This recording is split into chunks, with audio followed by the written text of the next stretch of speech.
આ ગરબી મારા ખ્યાલથી નાનો મોટો હું જોઉં છું 1981 એટલે 101માં વર્ષમાં પ્રવેશ થઈ છે. અને હું આ ગરબીમાં જૂનામાં જો એક જ વ્યક્તિ છું. અને અમે બધા જ્ઞાતિઓના નાનાથી મોટા ભૂલકાઓ આવા સરસ મજાના ડ્રેસ પહેરાવી ભગવાનના, અને એ લોકો પણ સાથે ગાય છે.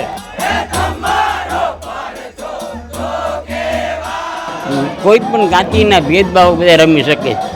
એક અમારી મર્યાદા છે, ટોપી પહેરવી.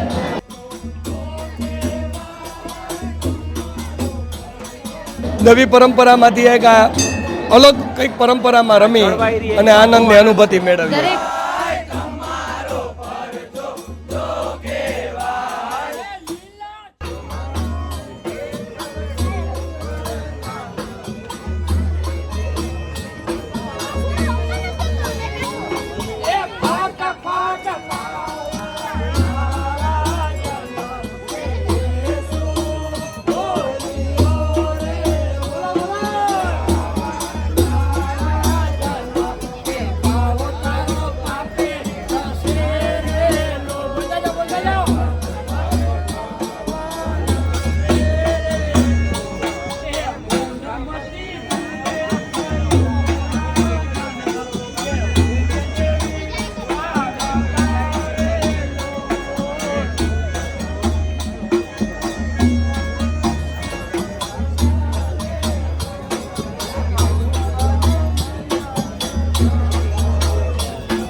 દાદા, આપણે આ મંદિરનો ઇતિહાસ અને આ જે ગરબી છે એનો ઇતિહાસ શું છે? ગરબીનું મંદિર તો જૂનું છે, બસ ગરબી શરૂ કરીને અમારે ઓલા બાપા પાઘડીવાળા બાપા છે ને, એ આજથી 4 વર્ષ પહેલાં આ બધા એના મિત્ર મંડળ હતું એને ગરબી ઊભી કરી. અમે અત્યારે ભદ્રકાળી ગરબી મંડળ એટલે દિવચા કોરી જ્ઞાતિની ગરબી, અને અમારા બધા સભ્યો એટલા જ બધામાં કોઈને કાંઈ કહેવું પડતું નથી, અને બધાના માતાજીની એવી પ્રેરણા છે, સૌ કામ કરે બધા. અને આ ગરબીને ગયા વર્ષે 101 વર્ષ થયા, અને હું આ ગરબીમાં જૂનામાં જ વ્યક્તિ એક જ વ્યક્તિ છું. આજે કેટલા વર્ષથી તમે અહીંયા સેવા આપો છો? 65 વર્ષથી 65 વર્ષથી તમે આ ગરબીમાં ગરબી કરું. મારી ઉંમર છે 87.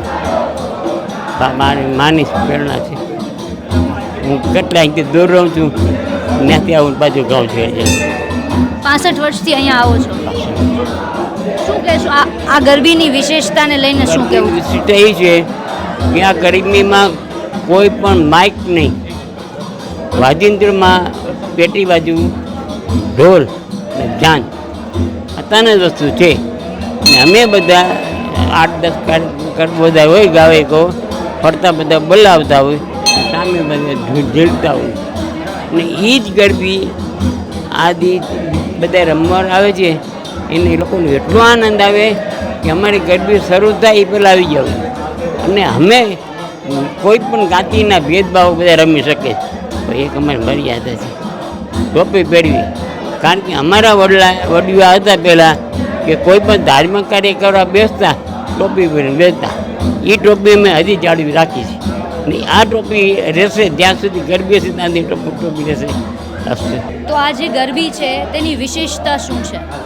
આ અમારે ભદ્રકાળી માતાજીની પોરબંદરમાં એક એવી ગરબી છે કે જ્યાં પુરુષો જ ગરબી રમે છે, અને આ ગરબી દિવેચા કોળી જ્ઞાતિની છે કે જેના વડવાઓએ જે તે સમયમાં એને પોતાએ જ ગરબા ઘડ્યા છે અને સુરતાલ આપ્યા છે. એ ભદ્રકાળી માતાજીના પહેલાં અહીંયા ગરબા બોલાય છે આ પટાંગણમાં, અને પછી બીજા બધા માતાજીઓના ગરબા બોલાય છે.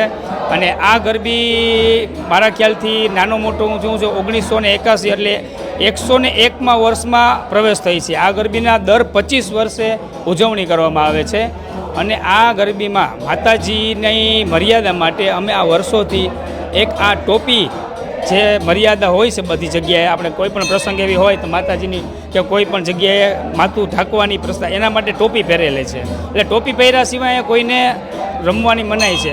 અને અમે બધા જ્ઞાતિઓના નાનાથી મોટા ભૂલકાઓ આવા સરસ મજાના ડ્રેસ પહેરાવી ભગવાનના, અને એ લોકો પણ સાથે ગાય છે. અને અમારા જે આ ગરબાઓ છે એ 3-4 અમારા જૂના ગાયક ગવડાવે છે, અને બધા જેટલા રમે છે એ પોતાના નાદથી ગાય છે. અને આમાં 3 જ વાદ્યોનો ઉપયોગ કરવામાં આવે છે. આમાં કોઈ જાતની અમે માઇકને કે લાઉડસ્પીકરને કે કોઈ પણ વિકૃતિને સ્થાન આપ્યું નથી. જાણે એક ઢોલ, મૃદંગ અને મજીરા પગપેટી છે જૂની, બસ એ 3ના સૂરથી અમે આ માતાજીના ગરબા ગાઈએ છીએ. અને એક અલૌકિક વાતાવરણનો અનુભવ છે થાય છે, જે આ લોકો પણ તમને કહેશે કે અમને રમવાથી બીજી ઘણી જગ્યાએ રમવા ગયા છે, પણ અહીંયા રમવાથી એ લોકોને કેવો આનંદ મળ્યો છે. એમ આ ડ્રેસીસ જે પહેર્યા છે એનું શું તમે કઈ પ્રકારનું હોય છે? મેં 5 પાંડવનો કિરદાર કર્યો છે, મહાભારતના 5 પાંડવનો. 5 પાંડવોનું તાદ્રશ વર્ણન આ કરો છો. શું કહેશો આ કઈ પ્રકારની આમાં આપણે પાર્ટિસિપેટ કરીને આપને કેવો આનંદ થયો?